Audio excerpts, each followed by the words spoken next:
Good morning बच्चों। हम हैं स्टडी विद शैलेंद्र और हम बात कर रहे हैं आर.एस. अग्रवाल के मैथ सॉल्यूशंस की। इस वीडियो के अंदर हम डिस्कस करने वाले हैं रेशियो एंड प्रपोर्शन के क्वेश्चन नंबर 101 से लेकर 105।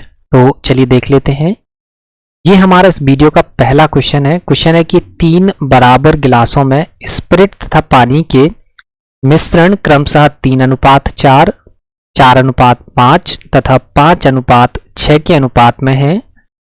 इन मिश्रणों को एक नए गिलास में उलटकर मिला दिया जाए तो नए मिश्रण में स्पिरिट तथा पानी का अनुपात क्या होगा। क्लियर है?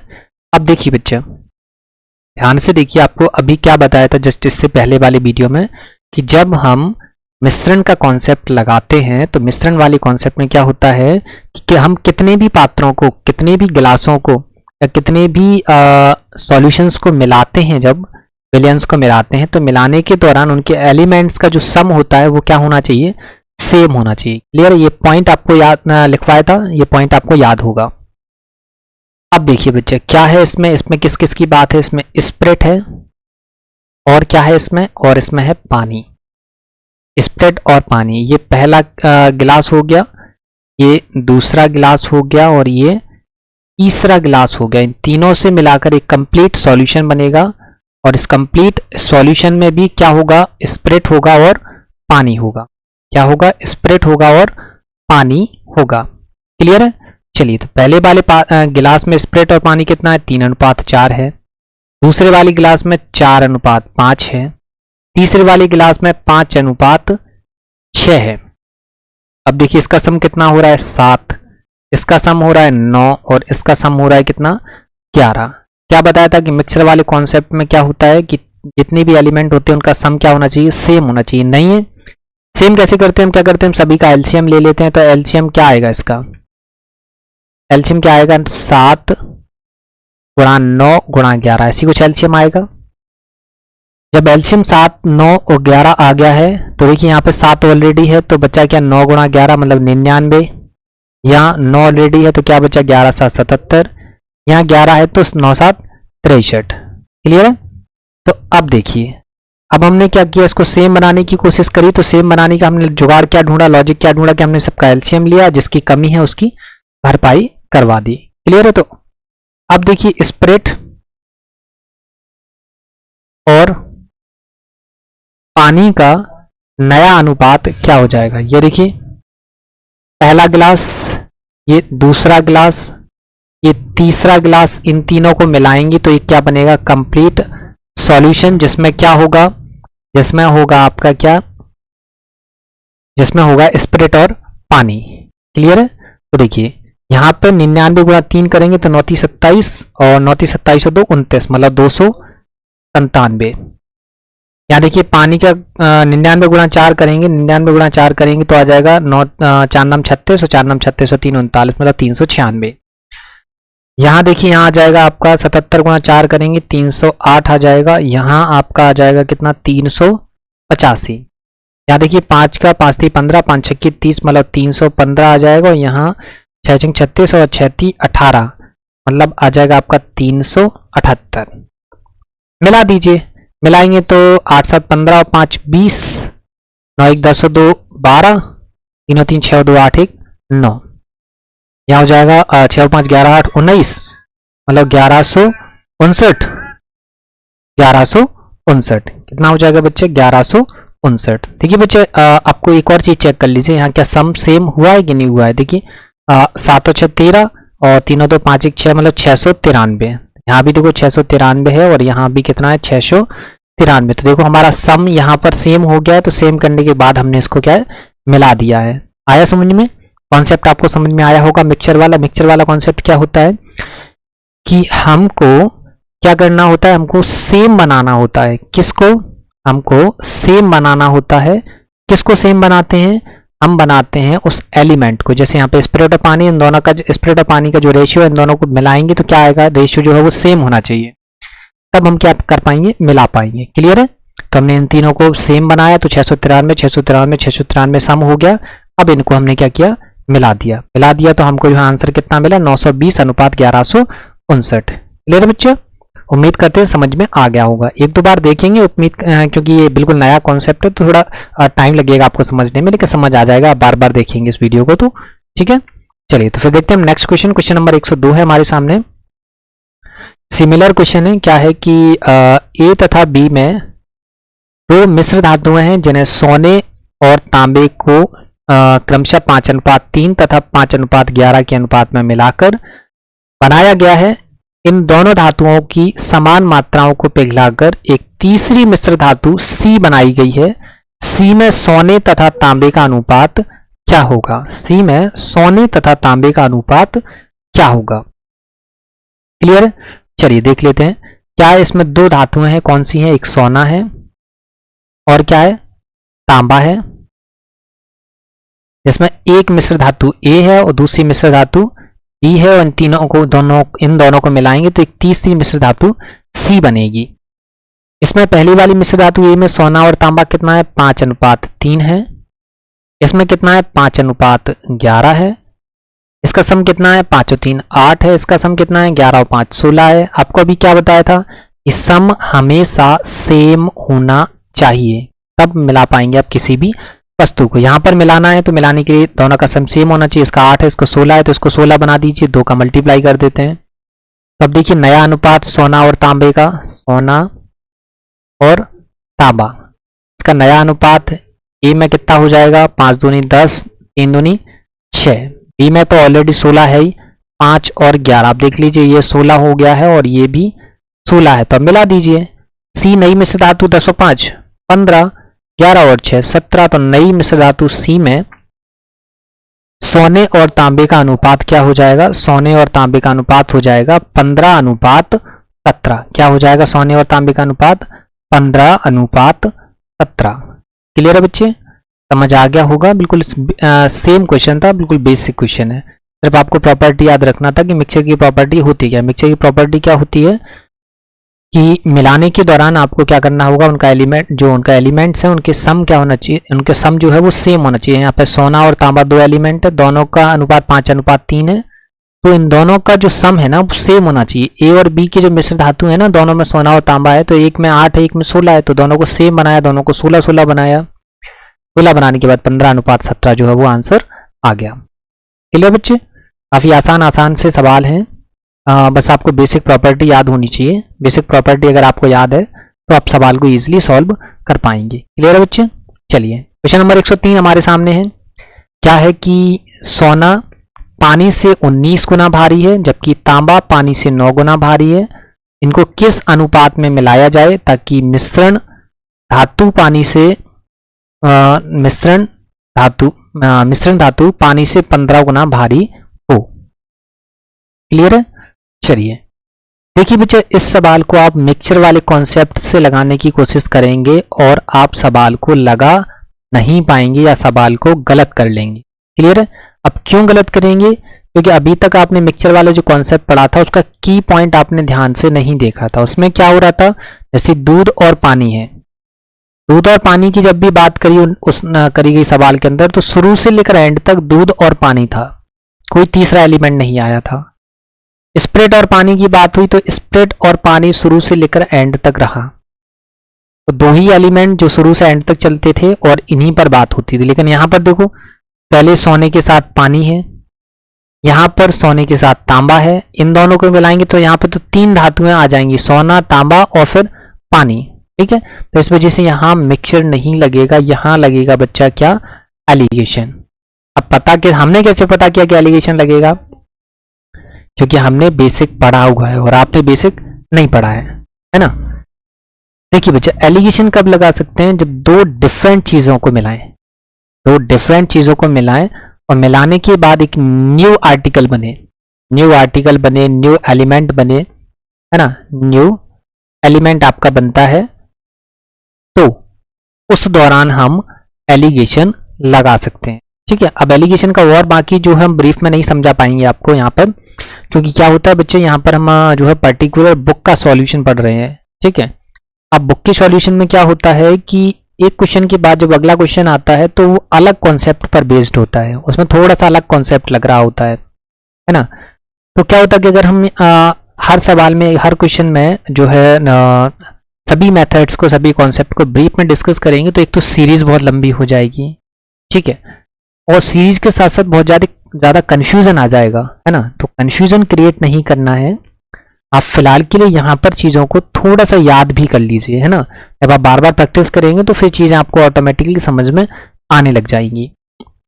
और इसी के साथ ही बच्चा परेशान होने की ज़रूरत नहीं है कि इस सवाल में कैसे पता करें कि इसमें एलिगेशन लगेगा, इसमें मिक्सचर लगेगा, इसमें रेशियो लगेगा, इसमें प्रपोर्शन लगेगा। ये फिक्र आप हम पर छोड़ दीजिए। जब हम आपके लिए स्पेशल अर्थमेटिक की सीरीज लाएंगे तो उस दौरान आपके साथ सभी कॉन्सेप्ट, सभी मेथड डिस्कस कर दिए जाएंगे। लेकिन फिलहाल आपको वेट करना होगा और हमारे साथ जुड़ा रहना होगा। क्लियर है बच्चे? यहाँ पर देखिए बच्चे क्या है, सोना है और क्या है, तांबा है। इन दोनों को मिलाया गया है तो यहाँ सोना और तांबा दोनों को मिलाकर एक वस्तु बनेगी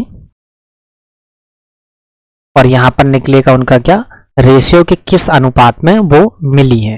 ठीक है, फिलहाल इस फॉर्मेट को आप याद कर लीजिए, लर्न कर लीजिए, है ना, फिलहाल कुछ टाइम के लिए। और फिर जो है आप जब स्पेशल अर्थमेटिक की सीरीज पढ़ रहे होंगे तो वहां आपको सब कुछ बता दिया जाएगा। क्लियर है बच्चे? चलिए यहाँ देखिए सोना है, यहाँ तांबा है। सोना कितना गुना भारी है, ये 19 गुना भारी है। तांबा 9 गुना भारी है। इन दोनों से मिलकर बना कितना गुना है भारी, 15 गुना भारी है। ये देखिए, अब एलिगेशन लगता तो ऐसे है, लेकिन क्या होता है बच्चा कई बार गलती कर लेते हैं क्योंकि उनको बेसिक और नहीं मालूम होता। इसका एक और बेसिक होता है क्या कि यहाँ पे जो नंबर लिखा होता है ना वो 1 से ग्रेटर होता है, 1 से लेस होता है। तो देखते हैं, देखो 19 से ये लेस है और 9 से ये ग्रेटर, मतलब ये एलिगेशन की जो प्रॉपर्टी है वो सही है। तो 19 में से 15 जाएंगे, 4 बचेंगे, 15 में से 9 जाएंगे, 6 बचेंगे, 2 3 6, 2 दूनी 4, मतलब 3:2 के अनुपात में क्या होगा, इनको मिलाया जाएगा जिससे जो नई मिश्र धातु बनेगी वो पानी से 15 गुना भारी हो जाएगी। कितनी? 15 गुना भारी हो जाएगी। तो इस क्वेश्चन का आंसर क्या है? 3:2 जो है वो इस सवाल का आंसर है। क्लियर है बच्चे? चलिए, समझ आ गया होगा। तो फिर देखते हैं हम नेक्स्ट क्वेश्चन।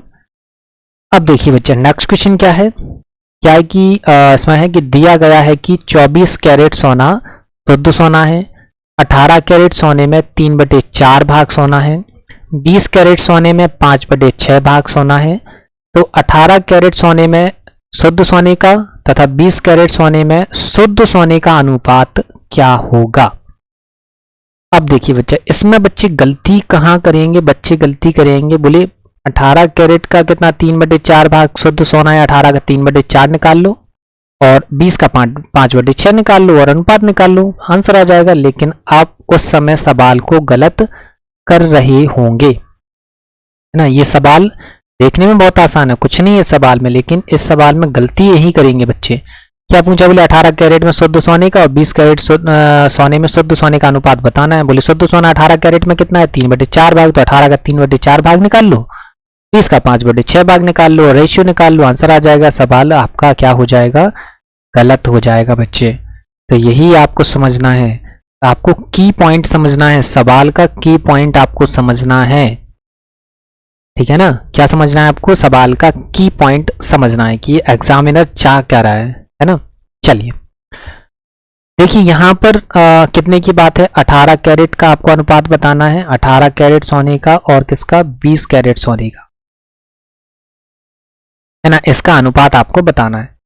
अब उसने क्या बोला कि 18 कैरेट सोने में शुद्ध सोने का, शुद्ध सोना 18 कैरेट सोने में शुद्ध सोना कितना, 3/4 भाग है। तो ये लिख दिया हमने 3/4 भाग है। और 20 कैरेट सोने में शुद्ध सोना कितना है, 20 कैरेट सोने में शुद्ध सोना 5/6 भाग है। तो ये 5/6 भाग रख दिया हमने।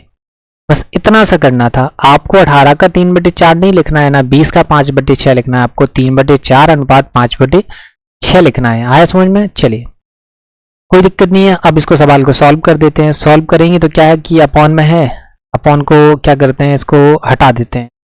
तो अपॉन से जो जब भी नंबर फ्रैक्शन में होता है और इंटीजर में जाने के लिए हम क्या करते हैं, नीचे का एलसीएम लेके मल्टीप्लाई कर देते हैं। 4 और 6 का एलसीएम कितना आएगा, 12, तो 12 का मल्टीप्लाई यहाँ कर दिया और 12 का मल्टीप्लाई यहाँ कर दिया। 4 3 12, 6 दूनी 12, मतलब 3 3 9 और 5 2 10। तो 9:10 जो है वो इस सवाल का क्या है बच्चा, आंसर होगा। क्या होगा, 9:10 इस सवाल का आंसर होगा। देखो कितना आसान सा सवाल था। और बच्चे गलती कहाँ करते वो भी हमने आपको बता दिया कि कहाँ पर आपसे गलती होनी थी। इसीलिए आपको सवालों की प्रैक्टिस करते रहना है, क्योंकि एग्जामिनर कहाँ पर क्या पूछेगा बस आपको उसका वो समझना है। क्लियर है? चलिए उम्मीद करते हैं सवाल समझ में आ गया होगा। तो फिर देखते हैं नेक्स्ट क्वेश्चन। देखिए बच्चे नेक्स्ट क्वेश्चन हमारे सामने क्या है। नेक्स्ट क्वेश्चन है कि श्री तथा श्रीमती गुप्ता का भार 7:8 के अनुपात में है। यदि उनका कुल भार 120 किलोग्राम है, डाइटिंग कोर्स करने के बाद श्री गुप्ता का भार 6 किलोग्राम कम हो गया तथा इनके भार का नया अनुपात 5:6 हो गया। श्रीमती गुप्ता का भार कितना कम हुआ है, ये हमको बताना है।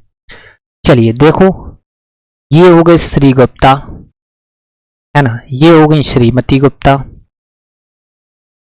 लिख दिया। इनका रेशियो क्या है, 7:8 का इनका रेशियो है। फिर इन्होंने स्टार्ट कर दी डाइटिंग। डाइटिंग करने के बाद श्री गुप्ता का भार हो गया 5 और श्रीमती गुप्ता का भार हो गया 6। क्लियर है? ये दोनों कंडीशन लिख ली। ये पहली कंडीशन, ये दूसरी कंडीशन। इस कंडीशन में श्री गुप्ता जो है वो 7 से 5 हुए, श्रीमती गुप्ता 8 से 6 हो गई। कितनी होगी? श्री गुप्ता 7 से 5 हो गए, श्री गुप्ता 8 से 6, श्रीमती गुप्ता जो है वो 8 से 6 हो गई डाइटिंग के बाद। अब देखिए बच्चा, यहां पर अब आपको क्या करना है वो आप ध्यान से देखिए। क्या है कि यहां पर श्री गुप्ता और श्रीमती गुप्ता ने जब तक डाइटिंग नहीं करी थी तब तक इनका भार कितना था, 8-7 15 यूनिट था कि नहीं था। वैसे टोटल वजन कितना था, 120 केजी, 15 × 120 केजी। मतलब जब इन्होंने डाइटिंग शुरू नहीं की थी तब श्री गुप्ता का वेट जो था वो कितना था, 7-8 56 केजी, है ना। और जब श्रीमती गुप्ता ने डाइटिंग शुरू नहीं की थी उस दौरान इनका वजन कितना था, 64। श्रीमती गुप्ता काफी हैवी थी ना। चलो श्रीमती गुप्ता जो है 64 केजी हो गई। क्लियर है? श्रीमती गुप्ता का वजन डाइटिंग शुरू करने से पहले कितना था, 64 केजी था। अब क्या हुआ कि किसका, श्री गुप्ता का भार घट गया, कितना, 6 किलोग्राम कम हो गया। अब 6 किलोग्राम कम हो गया तो कितना बचा, 50 बचा। कितना बचा, 50 बचा। मतलब 5 यूनिट की वैल्यू 50, तो 1 यूनिट की वैल्यू 10, तो 6 यूनिट की वैल्यू कितनी हो गई, 60। 6 यूनिट की वैल्यू कितनी हो गई, 60। तो देखो श्रीमती गुप्ता का डाइटिंग शुरू करने से पहले वजन 64 केजी, डाइटिंग शुरू करने के बाद वेट 60 केजी, कितना कम हो गया 4 केजी। वेट जो है वो श्रीमती गुप्ता का क्या हो गया, कम हो गया। श्रीमती गुप्ता का वेट कितना कम हो गया, 4 केजी वेट कम हो गया। कितना आसान सा सवाल था, समझ आ गया होगा। उम्मीद करते हैं काफी बिल्कुल भी टफ सवाल नहीं था, है ना। कि पहले श्री गुप्ता 7 और 8 के अनुपात में थे, तो 15 यूनिट बराबर 120, तो 7 यूनिट बराबर 56 और 8 यूनिट बराबर 64। मतलब श्री गुप्ता का जो है वजन 56 किलो था जब उन्होंने डाइटिंग शुरू करी थी। डाइटिंग करने के बाद कितना, 6 किलो कम हुआ, मतलब 50 किलो के बचे। तो 5 यूनिट यहाँ पर वैसे कितने बचे, 5 यूनिट के, वैसे कितने बचे, 50 के, मतलब 5 यूनिट की वैल्यू 50 हो गई, 1 यूनिट की वैल्यू 10 हो गई, तो 6 यूनिट बराबर 60 हो गए। कितना, 64 से 60 की बची है श्रीमती गुप्ता। तो 4 किलो इन्होंने क्या कर लिया है, कम कर लिया है अपना वेट। क्लियर है? काफी आसान सा था, लॉजिकल सवाल है, ये आप लगा पाएंगे।